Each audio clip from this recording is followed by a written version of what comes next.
guys, and welcome back to another episode of Mechanics R Us. Today we're going to be looking at what it takes to change a fender on a 96 to 01 Dodge Ram. Yeah, so this is what we're looking at replacing. This is one fender from this is from a 99 Dodge actually, which apparently they made the same color. But yeah, the inner and outer skin is all one piece. You can see they're pinch welded together. This here is the antenna cable. We had to cut that in the junkyard because we didn't have the means to get this nut off here. This antenna is going to be interesting to learn about because I've never taken one of those off, and we need to in order to switch this out. One thing to keep in mind, guys, is that this mud flap, this one was already attempted to be taken off. See, we pried it out from behind the little push clip. That is actually unnecessary. This one is actually broken, but you can leave this liner in. It comes out as one piece. And I believe we got this lovely specimen, which actually has very, very little rust on it, for about $55 at Pick and Pull. Okay, looking at the truck here, we're going to look at a few of the bolts that we're going to need to take off and a few of the things that need to come out before we can do so. This headlight housing here, it kind of bolts into... It's just a whole lot easier with that with the headlights taken out. On this one, you can see that the clearance is really tight and there's no room for adjustment. This fender was actually crumpled a little bit. I just hammered it out here in the last in I think the second last video that you guys saw from me. So I hammered this out just to make it straight and flat. But this fender was actually pushed in by about an inch, and that caused this whole piece to be bent down, and now there's no adjustment in the headlight. And having high beams for low beams is not as fun as you'd think. Okay, so in order to take this headlight out, well, the headlight and corner light assembly, there's one bolt right under here. Let's see if I can, yeah, you can see it there. And then there will be another bolt right down, where is it? Yeah, right down in here. That one never got put back in on this truck because it didn't line up. And there's one final bolt right back here. Okay, now for the bolts that we're going to be taking out. I'm only a one-man show today, so I'll have to be doing intermittent videoing here. But we're going to be taking out these three bolts here. And then back here, I'll see if I can zoom in here. It'll be these 5 bolts. These ones. Oh, you can't see that. Oh, there we go. Yeah. These two, and this one. Oh, I almost forgot. This one up here too. And this truck actually has a battery on the passenger side, so I'm going to need to take that out. The air intake tube has to come out, and along here you can see there's a, where am I?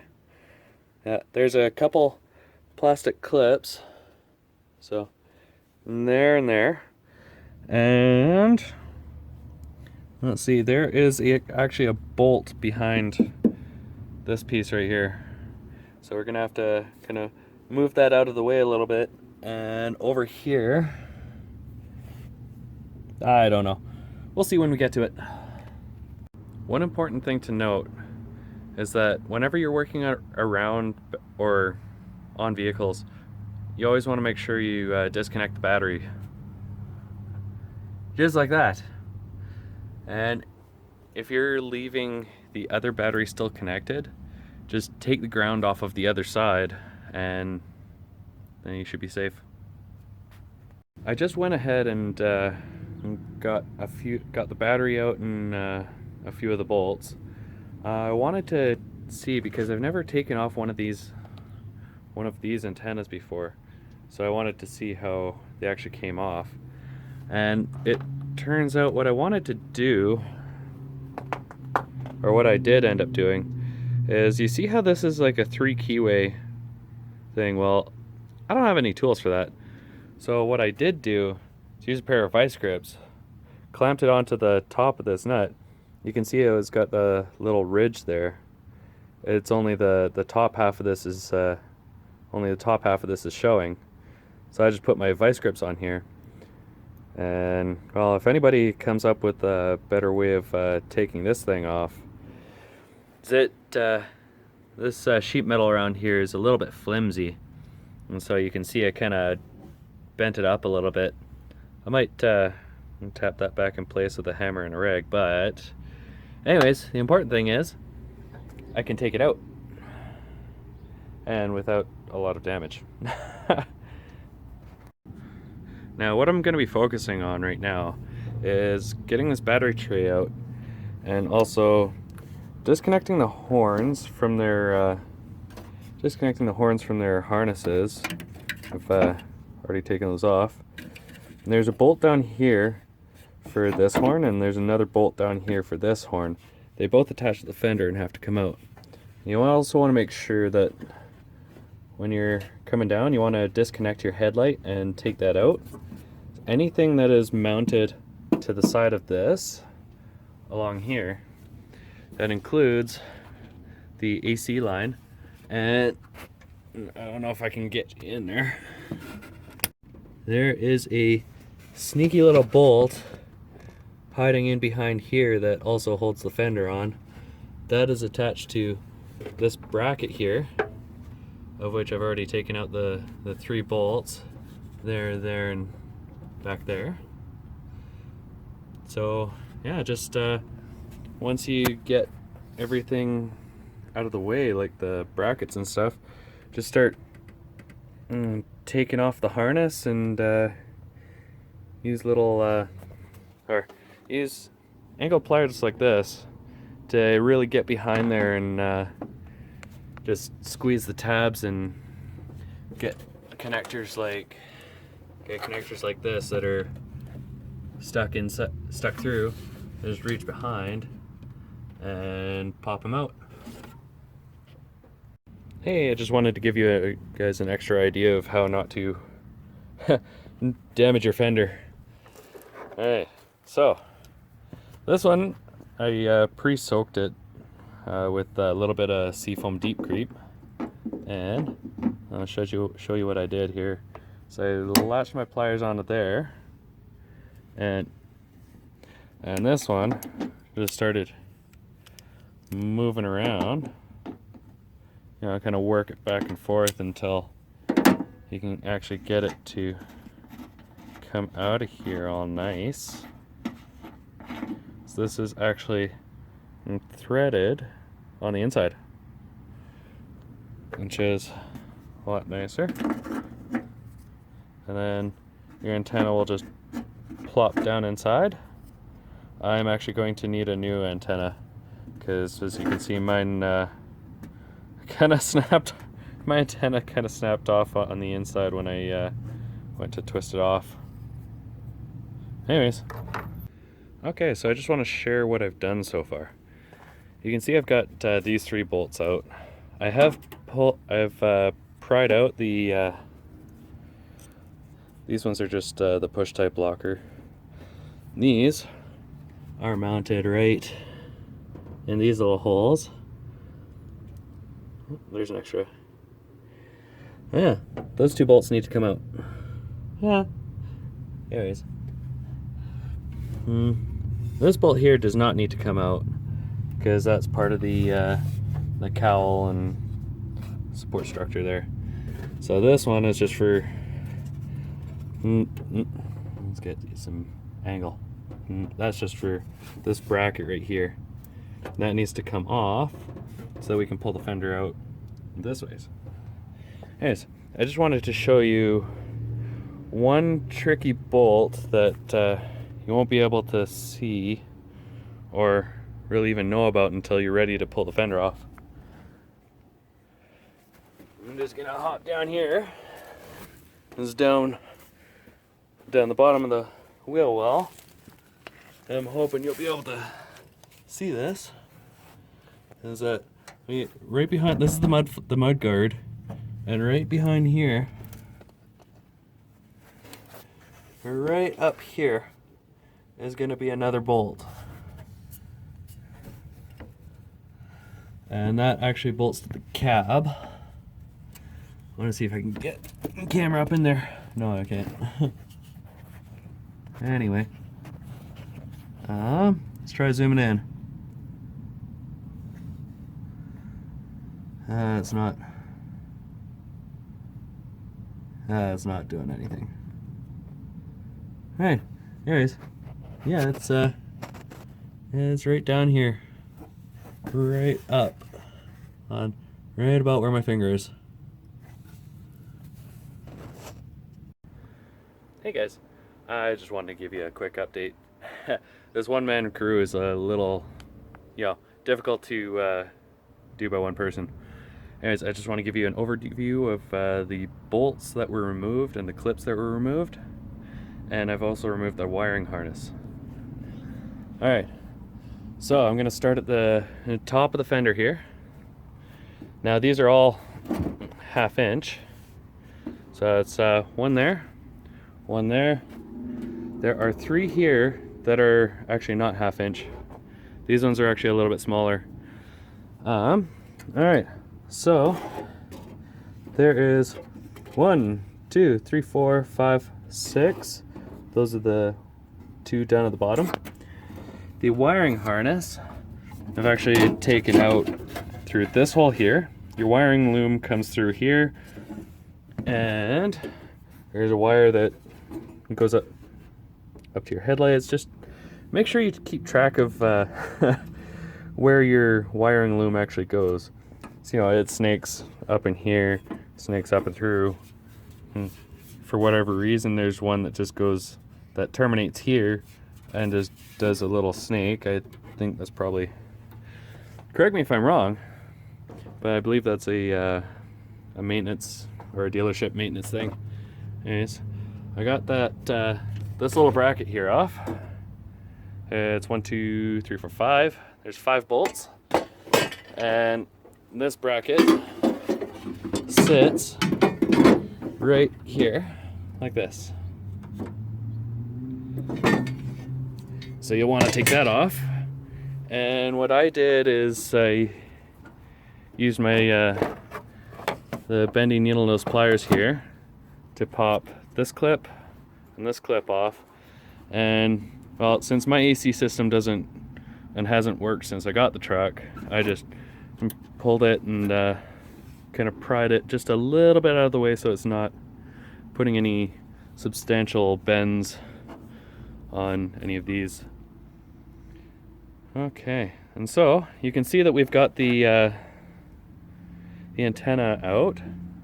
I snapped off the insert for the antenna, which is awesome. So I already got that and that. Need to remember to get this one down the bottom of the fender, and also the one up underneath. And I think we are about ready. Oh, to get the fender actually out like that. You can see the fender just about fell off. With all of those bolts removed. And if you didn't get your headlight out already, now there should be lots of room to take it out and put it somewhere safe. And hey, catching on.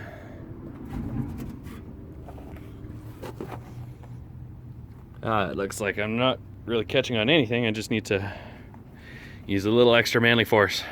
So we have successfully taken off the fender. All it was this piece was catching in the bumper insert right in here. And one thing I hadn't realized is how naked this truck looks just a fender missing. Like, I thought there would be some kind of support, but I guess that is the support. Hey guys, I just want to go over some of the, how do I put this? One of the dangers of working on older or previously wrecked vehicles is that sometimes things don't line up exactly. And that's the case with these 3 bolts. Is somewhere there is a 1/2 inch difference between actually getting it to line up. I mean, that's all lined up, bolted in nice. Got my wiring back in, and I got my bracket back in, bolt there, and bolt down there, and then of course the one right about here on the back side of that mud flap, or the mud guard. Now, one thing that I did run into is that back here, in trying to get the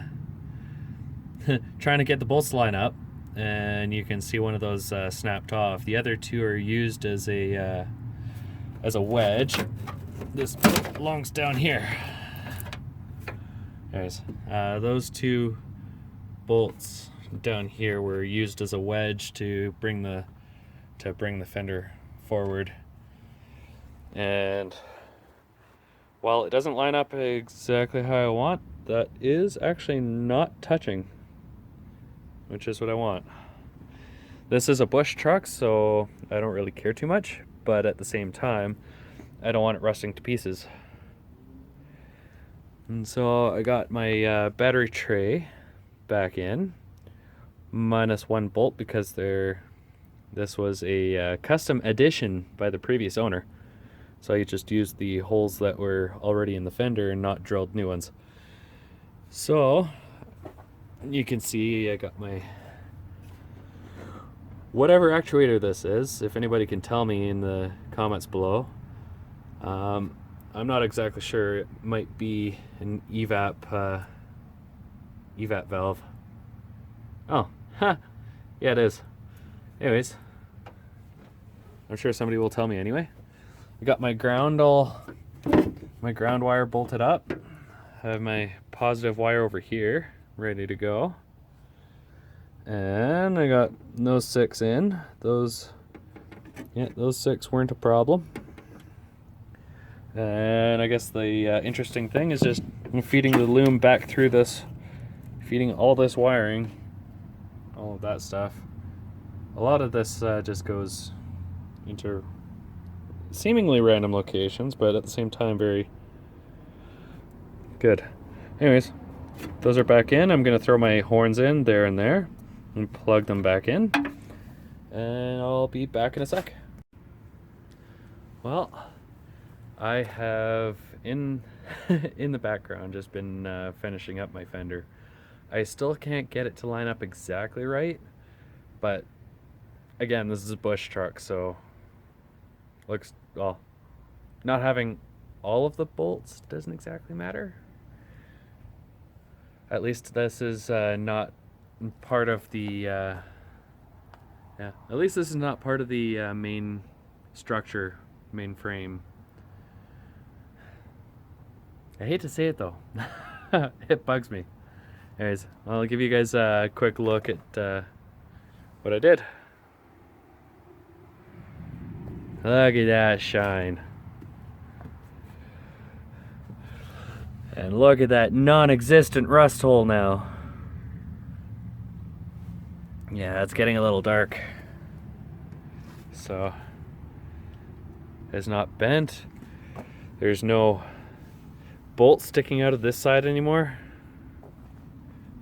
I got my battery back in and the lines all bundled back up so it looked how it did. Yeah, I think that's a wrap. And I actually did. No, you can't see down there.